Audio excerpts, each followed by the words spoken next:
성경 말씀 봅시다. 열왕기하 8장 1절부터 15절까지 교독하겠습니다. 엘리사가 이전에 아들을 다시 살려준 여인에게 이르되 너는 일어나서 네 권속과 함께 거할 만한 곳으로 가서 거하라. 여호와께서 기근을 명하셨으니 그대로 이 땅에 7년 동안 임하리라. 여인이 일어나서 하나님의 사람을 나대로 행하여 그 권속과 함께 가서 블레셋 사람의 땅에 7년을 구하라. 7년이 다하매 여인이 블레셋 사람의 땅으로 돌아와서 자기 집과 전토를 위하여 호소하려 하여 왕에게 나아갔더라. 때 왕이 사람을 사완 게하시와 말씀하며 가로되 너는 엘리사의 난 모든 큰 일을 내게 구하라 하니 게하시가 곧 엘리사가 죽은 자를 다시 살린 일을 왕에게 이야기할 때에 그 다시 살린 아이의 어미가 자기 집과 전토를 위하여 왕에게 호소하는지라. 게하시가 가로되 내 주 왕이여 이는 그 여인이요 저는 그 아들이니 곧 엘리사가 다시 살린 자니이다. 왕이 그 여인에게 물으며 여인이 구한지라. 왕이 저를 위하여 한 관리를 임명하여 가되 무릇 이 여인에게서 권속과 이 땅에서 떠날 때부터 이제까지 그 밭의 소출을 다 돌려주라 하였더라. 엘리사가 다메섹에 갔을 때에 아람 왕 벤하닷이 병들었더니 혹이 왕에게 보하여 가로되 하나님의 사람이 여기 이르렀나이다. 왕이 하사에게 이르되 너는 손에 연기를 가지고 가서 하나님의 사람을 맞고 저로 말미암아 여호와께 나의 병이 낫겠나 물으라. 하사엘이 드디어 맞으러 갈새 다메섹 모든 아름다운 물품으로 예물을 삼아 가지고 약대 40에 싣고 나아가서 저의 앞에 서서 가로되 당신의 아들 아람 왕 베나닷이 나를 당신에게 보내어 가로되 나의 이 병이 낫겠나이까 하더이다. 엘리사가 가로되 너는 가서 저에게 구하기를 왕이 정령 나으리라 하라. 그러나 여호와께서 저가 정령 죽으리라고 내게 알게 하셨느니라 하고 하나님의 사람이 저가 부끄러워하기까지 소아보다가 우니 하사엘이 가로되 내 뒤를 어찌하여 우시나이까. 대답하되 내가 이스라엘 자손이 된 날 말고 하며 내가 하리라. 네가 저희 성에 불을 넣으며 장정을 칼로 죽이며 그리 나이를 내어치며 아이 된 분이를 가르리라. 하사엘이 가로되 당신의 개 같은 종이 무엇이 반대 이런 큰 일을 행하오리니까. 엘리사가 대답하되 여호와께서 네가 아람 왕이 될 것을 내게 알게 하셨느니라. 저가 엘리사를 떠나가서 그 주인에게 나아가니 왕이 묻되 엘리사가 네게 무슨 말을 하느냐. 대답하되 저가 내게 이르기를 왕이 정령 나으시라 하더이다. 그 이튿날에 하사엘이 이불을 물에 적시어 왕의 얼굴에 덮음에 왕이 죽은지라. 저가 대신하여 왕이 되니라. 아멘. 같이 읽은 본문은 두 가지 이야기를 담고 있습니다.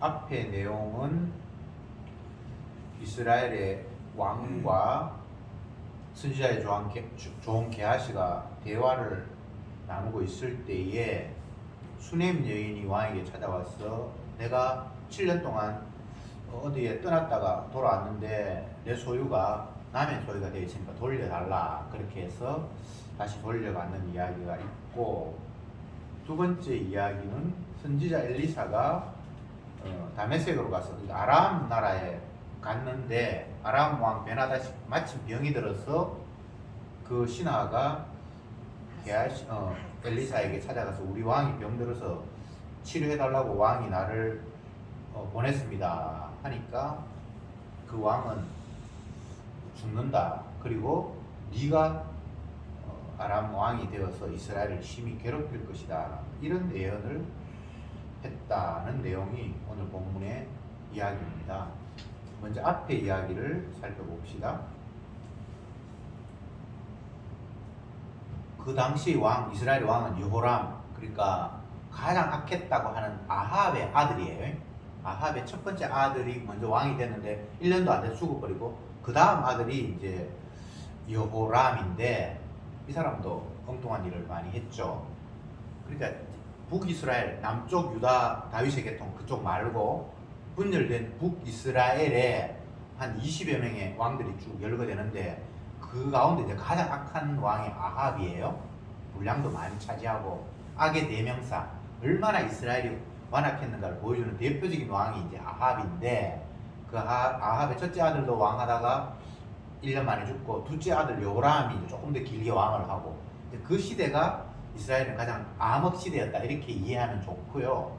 그 북이스라엘의 암흑 시대에 활동한 왕이 대표적으로 엘리야, 엘리사. 엘리야가 먼저 왕이 되었고, 그 후계자로 엘리사가 선지자. 왕이 되었고, 선지자. 아 엘리야, 선지자.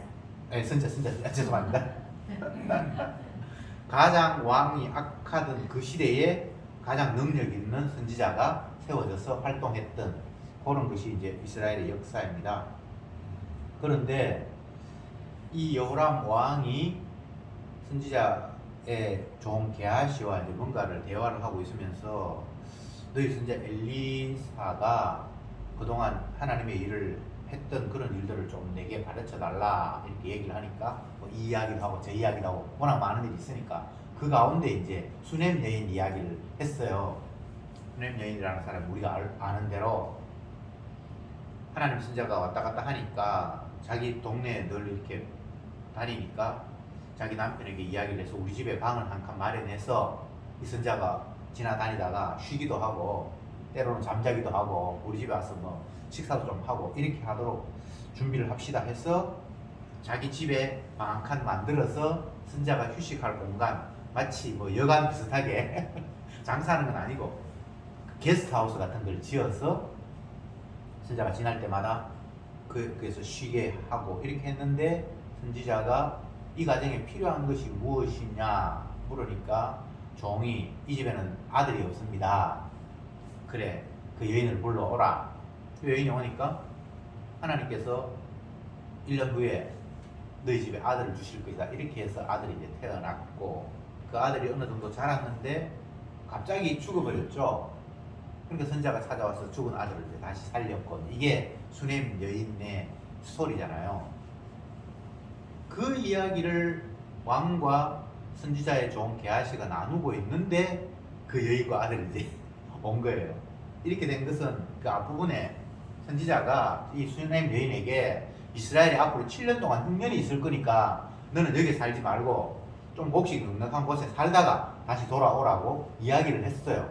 그래서 선지자의 말에 따라서 이웃나라 이제 가서 살다가 7년 후에 이제 돌아왔는데, 돌아와 보니까 뭐 자기 집이고 땅이고 남들이 다 차지하고 있으니까 왕에게 찾아가서 이 사정을 이야기를 하는데, 그때 마침 게하시와 왕이 자기 이야기를 하고 있었다라고 했는데, 이 여인과 이 아들이 바로 방금 제가 이야기한 그 사람들입니다.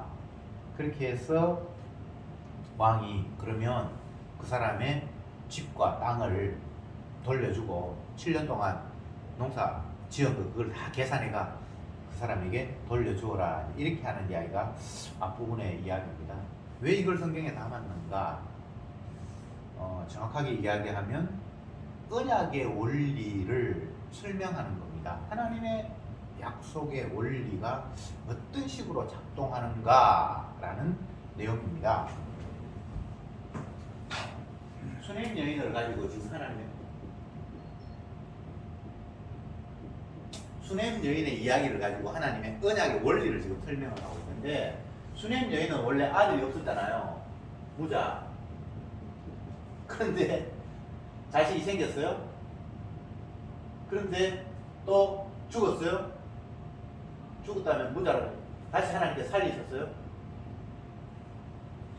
없다가 있다가 없다가 있다가 이게 언약의 원리라는 거예요. 이걸 지금 이스라엘 백성들에게 하나님이 설명하고 싶은 거예요.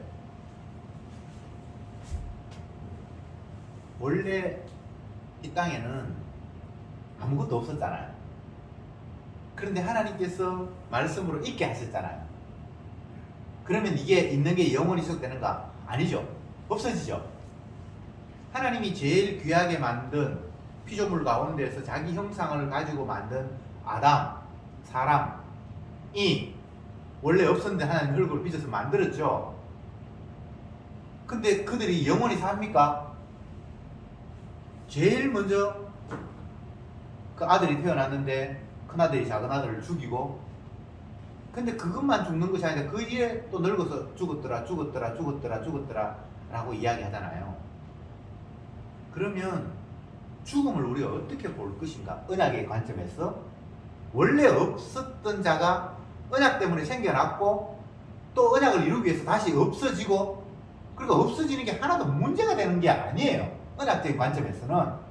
그런데 인간들은 없었다가 생겼는데도 불구하고 이미 생기고 나면 자기 소유라고 언약적인 관점에서 그 있음을 이해하지 않고 내 것이라고, 내 소유라고 받아들이는 거예요. 수냄 여인도 마찬가지였죠. 아들 없다가 생겼는데 너무 기뻤어요. 근데 나중에 죽으니까 선자를 원망하잖아요. 왜 없는 아들 괜히 주셔놓고 다시 빼앗아 가버립니까? 근데 그 여인의 생각 자체도 언약적으로 아들을 이해하지 않죠. 근데 주님께서 다시 그에게 아들을 다 되살렸고, 없었고 생겼고, 없었고 다시 생기고, 이게 누구를 좋게 하기 위한 목적이 아니라 하나님이 세상을 다스리시는 원리를 하나님이 보여주시는 거예요. 이걸 이제 우리들에게 한번 적용해 봅시다. 나 자신도 원래 이 땅에 태어나지 않았잖아요. 신동선 집사님은 이제 연세가 여기 중에 제일 많은데, 그래도 90년 전에는 이 땅에 없었잖아요. 원래 없었는데 하나님께서 어떤 시점에 있게 하셨잖아요. 그걸 누구를 위해서 있게 하시면 아니고 언약이 무엇인가를 보여주기 위해서, 하나님의 자기 뜻이 무엇인가를 보여주기 위해서 원래 없었는데 있게 하셨단 말이죠. 그런데 있게 되면 인간들은, 집사님의 부모님이나 다른 가족들은 이제 생겼네, 내 딸이다, 이런 식의 관계를 이해하겠죠. 근데 그런 식으로 이해하면 언약을 제대로 이해하지 못하는 거예요. 없었는데 생겼어. 수냄 여인에게 자식이 없었는데 자식이 생겼어. 아, 이제 나도 무자한 자가 아니라, 자식 없는 자가 아니라 자식 가졌어, 나 행복해, 이런 논리가 되면 안 되고, 하나님께서 언약을 위해서 우리 가정에 자식을 주셨네? 이렇게 이제 받아들여야 된다는 말입니다. 지금 이스라엘 왕에게, 이스라엘 백성에게 주님이 그걸 설명하고 싶은 거예요. 이스라엘 백성들이 불만이 뭡니까? 하나님이 우리 백성을 당신의 나라라고 선정을 하시고, 제사장을 세워주시고, 제사 제도를 만드시고, 왕을 허락하셨고, 그러니까 다른 나라와 다르게 우리나라는 하나님께서 특별히 사랑하시는 나라 아닙니까? 그런데 왜 우리나라가 다른 나라의 지배를 받아야 됩니까? 그 앞부분에 아람이 쳐들어와서 성을 포위했을 때 먹을 것이 없어서 자녀를 삶아 먹고 이런 일이 있었고, 여러 가지 어려움들이 많이 겪고 있잖아요. 그 이스라엘 백성들의 인식은 언약적으로 이 사태를 이해하는 게 아니라 자기 관점, 내 소유의 관점, 이건 내 나라야. 그러니까 이 나라는 안전해야 돼, 행복해야 돼. 다른 나라는 하나님을 숨기지 않으니까 그들이 최소한 우리를 괴롭히고 그들보다 우리가 더 못 산다는 건 있을 수 없어. 이게 언약적인 관점이 아니고 내 관점이에요. 내 소유 관점이에요.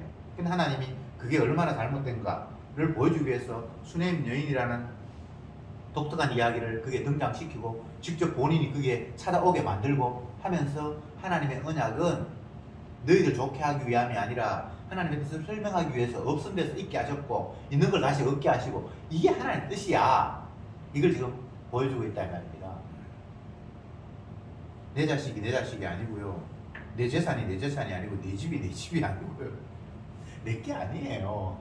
하나님이 자기 뜻을 설명하기 위해서, 언약을 이루기 위해서 임시적으로 만든 거예요. 그럼 다시 그건 없어져야 맞죠? 빈손으로 왔으니 빈손으로 가는 게 합당하다. 말은 쉬운데 그게 우리에게 그렇게 안 되잖아요. 줬다고 왜 뺐습니까? 차라리 주지 마시지. 아니, 주는 것도 우리를 준 게 아니라니까. 자기 언약을 이루기 위해서 주셨다니까. 가져가시고 자기 언약을 이루기 위해서 가져가시지. 근데 자꾸 내 거라고 생각하니까 줬다고 왜 빼앗습니까? 라고 이야기하잖아요. 빼앗은 적도 없어요. 하나님은 언약을 설명하기 위해서 생기게 하셨다가 또 언약을 설명하기 위해서 없게 하시는 거예요. 이런 이야기들이 성경에는 수없이 나와요. 아브라함 자식을 못 낳았는데 자식을 100세에 주셨잖아요. 근데 애가 어느 정도 컸는데 너무 사랑스러운데 하나님 바치라 그러잖아요. 이것도 마찬가지예요. 아브라함에게 이삭은 자기 자식이 아니에요. 하나님의 언약을 이루기 위한 수단이에요. 오히려 아브라함을 구원하기 위해서 하나님께서 아들이라는 이삭을 언약적으로 주신 거예요. 예수님의 모습도 마찬가지고, 야곱도 12아들이나 있는데 11번째 아들 요셉을 잃어버리죠. 그죠? 나중에 다시 회복하고, 그 회복했으면 이제 영원히 같이 사는가? 그것도 아니고. 그러니까 하나님은 없는 데서 자기 뜻을 이루기 위해서 생기게 하셨고, 또 자기 뜻을 이루기 위해서 다시 없게 하시고, 있고 없고는 우리의 관점에서 편리하다 아니면 없으면 안 돼 이런 관점이 아니라, 하나님이 자기 일을 하는 일에 자기 뜻을 이루기 위해서, 언약을 이루기 위해서 생기게 하셨다가 또 언약을 이루어서 없게 하셨다가 자유자재로 이렇게 하시는 분이다 라는 것을 첫 번째 이야기에서 말씀을 하셨습니다. 그러면 요건 이제 한 가지 이야기가 들어가 있는데,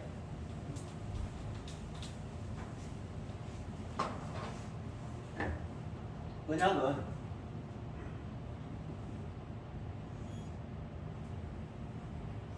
없음에서 있음으로, 있음에서 다시 없음으로, 이게 언약의 모습이거든요.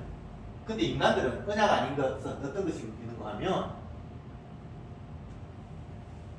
없음에서 있음이 됐죠. 그럼 여기서 계속해서 있음을 추구하는 거예요. 이게 언약 아닌 거예요. 이게 인간들의 생각이에요. 계속 있어야 돼요. 계속 있어야 돼요. 사람들의 생각에서 가장 언약적이지 않은 대표적인 것이 무엇인가 하면, 우리의 영생 개념, 구원 개념이 이 두 번째 언약 아닌 것에서 출발하는 경우가 대부분이에요. 영생이라고 그러면 내가 계속 지속되는 거, 없음이 아닌 그 상태를 우리는 영생이라고 생각을 하잖아요. 그게 대표적으로 언약적인 개념이 아닌 마귀적인 잘못된 개념이에요. 언약을 위해서는 있었다가 없어져야 돼요.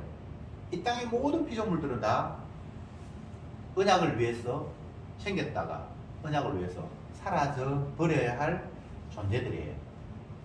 우리가 눈으로 확인하는 그 모든 것들은 다 없어집니다.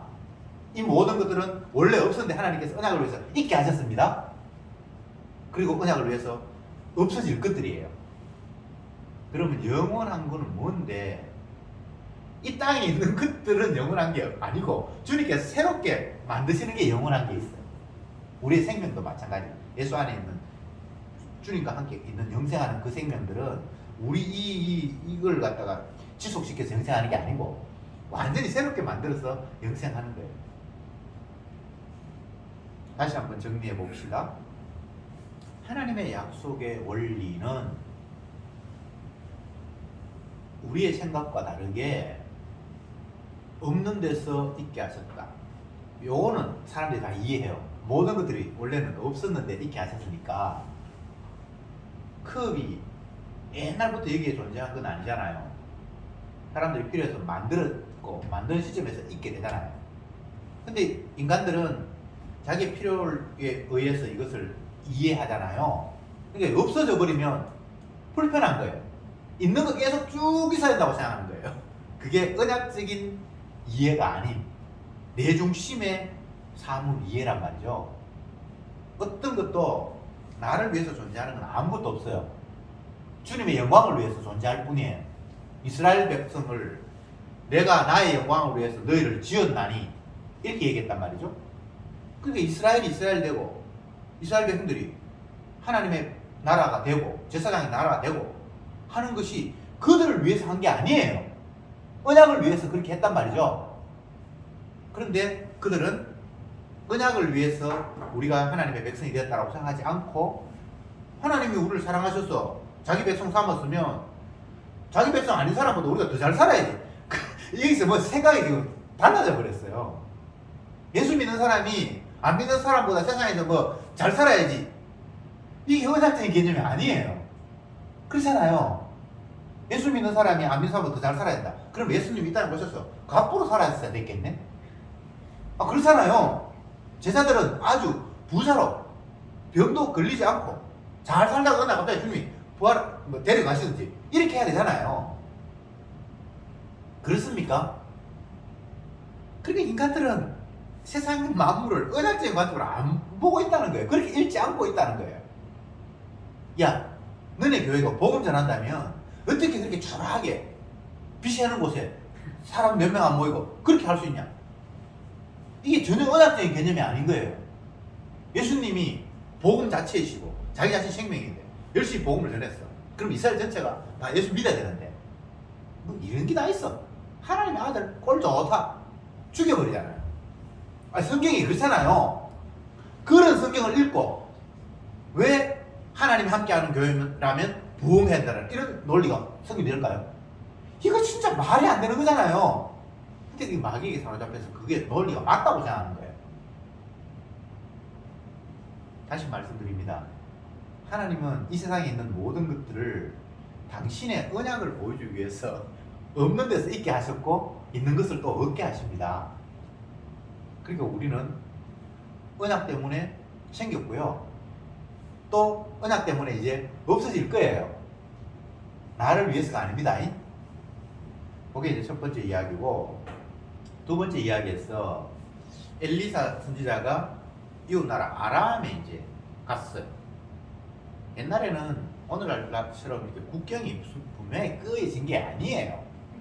그냥 이 동네에서 저 동네 그냥 다리 건너가면 남의 나라고 그래요. 지금도 뭐 유럽 그 붙어 있는 유럽 연합 거기는 나라에 국경이 뭐 담이 있다거나 뭐 철조망이 있다거나 그런 거 없어요.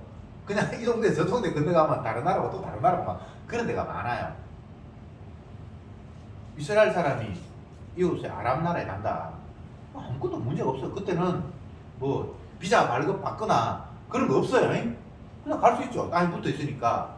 갔는데 마침 그 나라에 왕이 심한 병에 걸렸어요. 그 아마 죽을 병에 걸렸던가 보요. 그럴 때 어떤 신하가 왕이요 이스라엘에 능력 있는 선지자 엘리사가 이 동네에 왔다고 하는데, 그러니까 이 사람이 반가워서, 왜냐하면 이 엘리사가 문둥병도 고치고 뭐 희한한 일들을 엄청나게 많이 했는 걸 다 알고 있잖아요. 하나님의 능력이 대단하다. 그러니까 그 선지자를 빨리 모셔오라고 하면서 낙이 뭐 낙이 몇 마리고 약대 40. 약대 낙입니다. 약대 40에 싣고, 이거 엄청난 귀한 물품을 싣고, 우리 얘기하면 막 트럭 같은데 그런데 귀한 거 가득 싣고 선지자에게 찾아가서 왕이 지금 아파서 그런데 어떻게 병을 좀 낫게 할 수 없겠냐, 혹시 낫지 않을까 이렇게 물어보라고 신하를 보냈습니다. 그러니까 그 신하가 하나님 선지자를 만나서 우리 왕이 병이 들었는데 이게 낫겠습니까? 안 낫겠습니까? 이렇게 물었어요. 그러니까 선지자가 하는 이야기가 낫겠습니다. 이렇게 말해놓고는 사실은 죽습니다. 이런 이야기를 했어요. 그리고는 그 사람을 쳐다보면서, 왕이 보낸 그 사람을 쳐다보면서 눈물을 흘리는 거예요. 그러니까 이 사람이 얼마나 황당하겠습니까? 아, 왜 그러십니까 선지자님? 그러니까 앞으로 네가 할 일을 보니까 내가 가슴이 아파서 눈물 흘리지 않을 수 없다. 아니 내가 앞으로 무슨 일을 하는데요? 네가 아람의 왕이 되어서 이스라엘을 괴롭히는데 잔인하게 우리나라 사람들을 죽이고 괴롭힐 것이 내 눈에 하나님께서 깨닫게 하셨다라고 눈물을 흘리는 거예요. 그러니까 이 사람이 너무 황당해서, 아니 제가 왕의 신하인데 이 나라에 뭐 별 볼 일 없는 사람인데 내가 아람 왕이 된다는 것도 웃기는 이야기고 내가 이스라엘을 괴롭히고 죽인다는 게 도대체 말이 됩니까? 하나님께서 그렇게 나에게 알려주셨다. 그 소리 듣고는 이제 왕에게 다시 돌아가서, 이 신하가 돌아가서, 왕이요 선자를 만났는데 당신이 낫겠다고 합니다. 첫 번째 왕이 선자가 그렇게 이야기했거든요. 나중에 죽는다고 얘기했지만. 그러니까 그러냐고 생각했는데 그 다음날 이 사람이 왕에게 젖은 이불을 덮어서 죽었더라. 이렇게 이제 본문이 기록하고 있습니다. 이건 또 무엇을 이야기하기 위함인가? 이것은 약속의 성취. 오늘 본문에 나타난 병들린 왕은 벤하다. 그리고 그의 신하가 왕에게 사무엘 선지자에게 찾아간 사람은 하사엘. 엘리사에게 찾아간 사람은 하사엘. 근데 이 하사엘이 아람의 왕이 된다는 예언은 엘리야 선지자가 이미 했어요. 하나님의 계시를 받았어. 그때 이제 어떤 일이 있었는가 하면 엘리야가 너무 힘들게 이스라엘 백성들이 말도 안 듣고 하나님의 뜻을 펼쳐도 말도 안 듣고 그렇게 막 피해 다니고 그랬는데 하나님께서 엘리야에게 찾아가서 네가 예언을 내가 앞으로 일어날 일을 내가 예언하겠다 하면서 아람 왕 하사엘에게 찾아가서 기름을 부어서 아람 왕이 되게 하고 에후가 이스라엘의 왕이 되게 하고 엘리사가 선지자가 되게 해라 이런 예언을 했어요. 근데 그 예언이 엘리사가 네 다음 선지자가 되게 하라는 거는 그 뒤에 일어났고 그 이후에 아람 왕을 하사엘을 세워서 아람 왕이 되라는 것은 이제 그 후대에 지금 이 엘리사가 하고 있는 거예요. 훨씬 그 전에 하나님께서 예언한 내용입니다. 나중에 이제 예후가 왕이 된다는 거는 지금 현재 이스라엘 왕 여호람이 예후에게 죽임을 당하거든요. 또 뒷부분에 나와요. 두 번째 이야기는 약속 성취.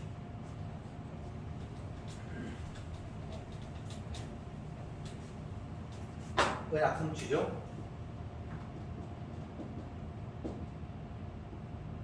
성취 맞나? 네. 네.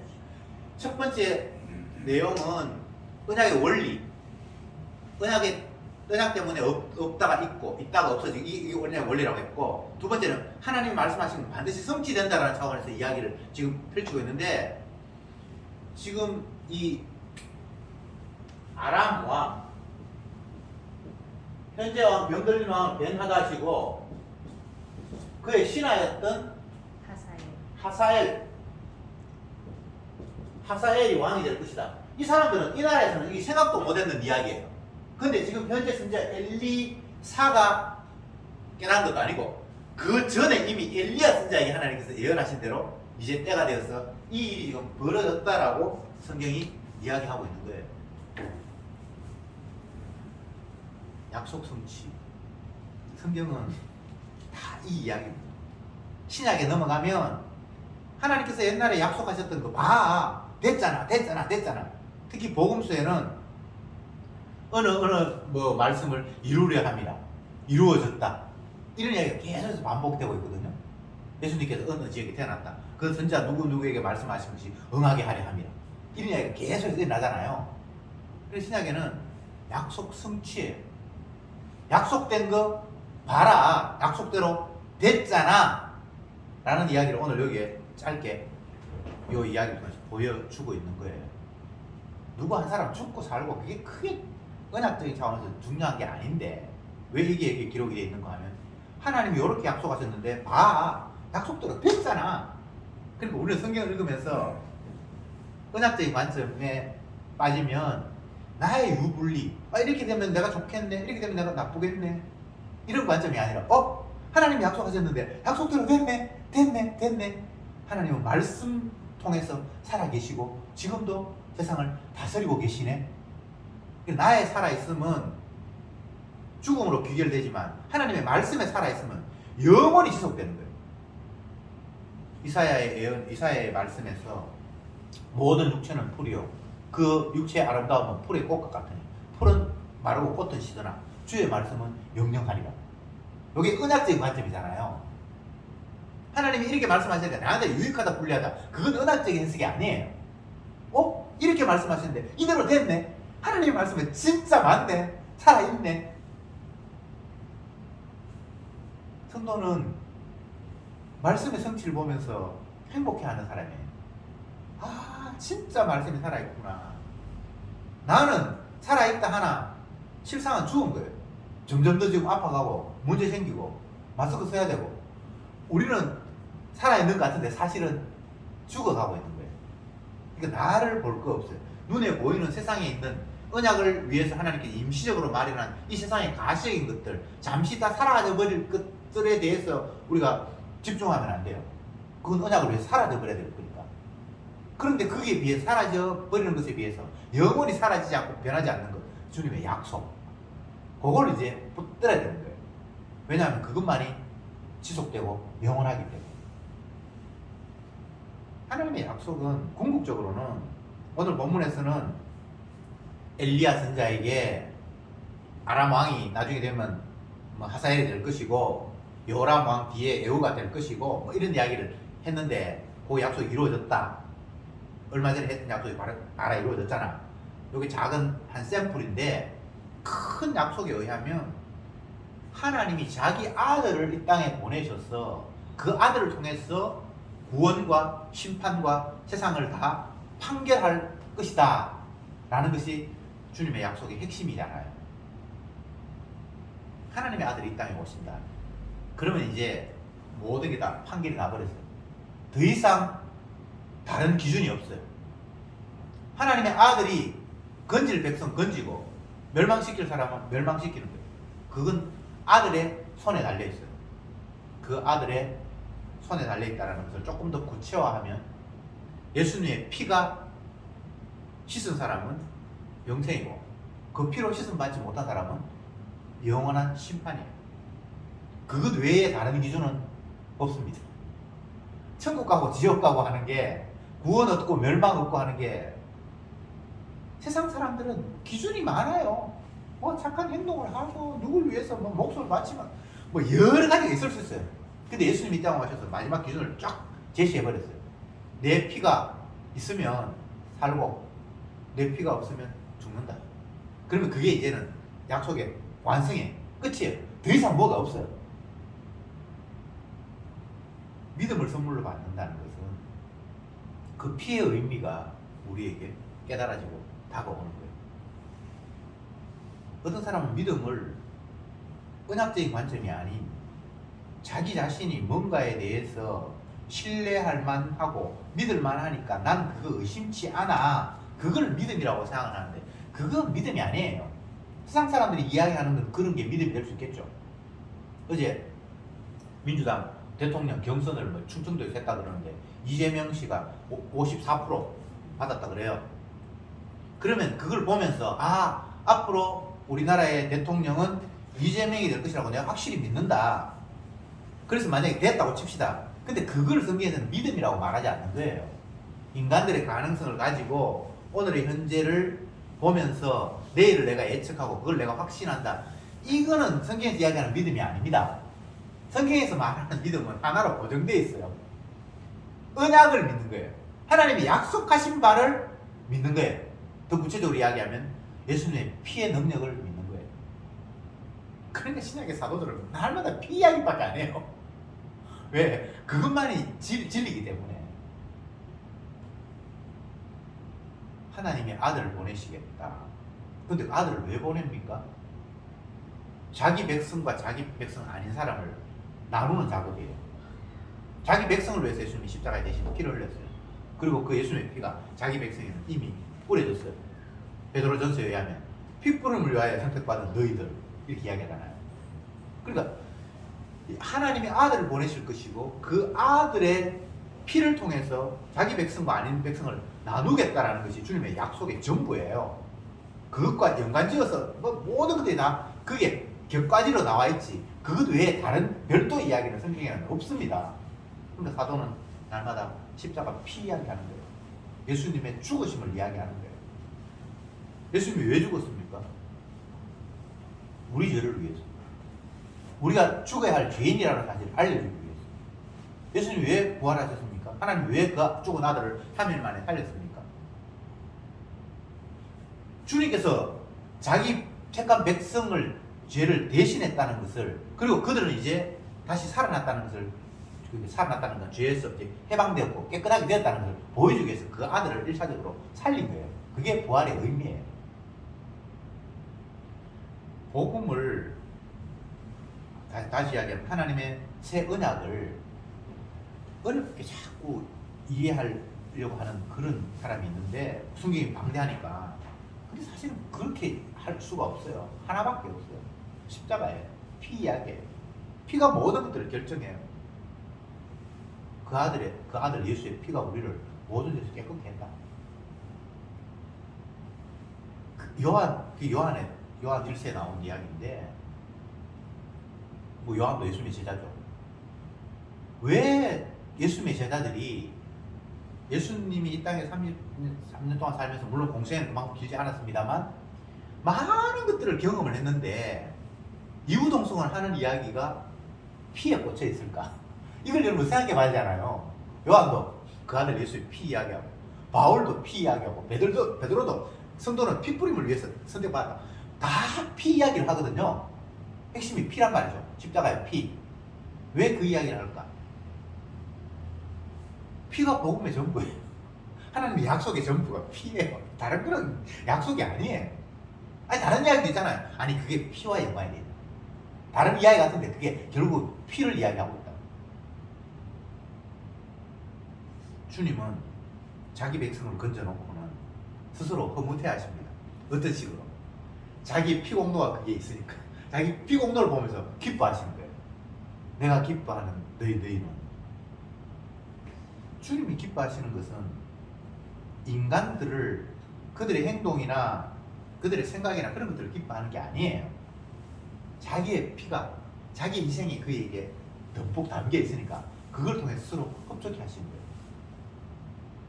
이것을 구약에서는 나는 내 영광을 다른 이에게 빼앗기지 아니하며 나는 홀로 영광을 취한다, 이렇게 말씀하고.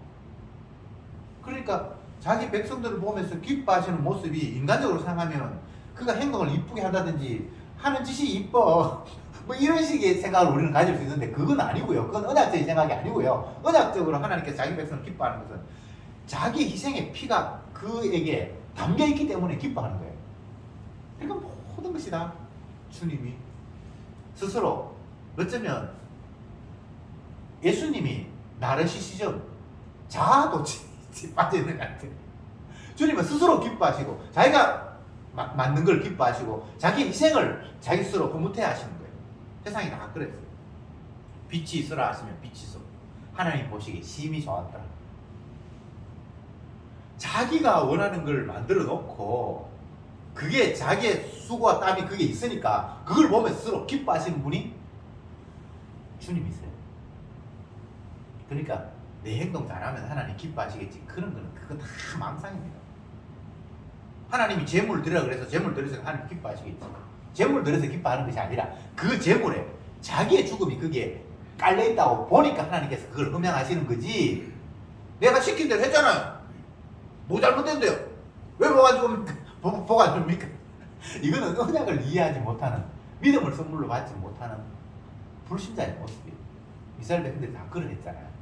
하나님 시킨 거 했죠. 이스라엘 백성들이 하나님 시킨 거 했잖아요. 예수님 당시에도 뭐 제사 드리고 유월절 드리고 11조 하고 기도하고 뭐 구제하고 다 했잖아요. 근데 주님이 마귀 새끼들이라고 얘기해요.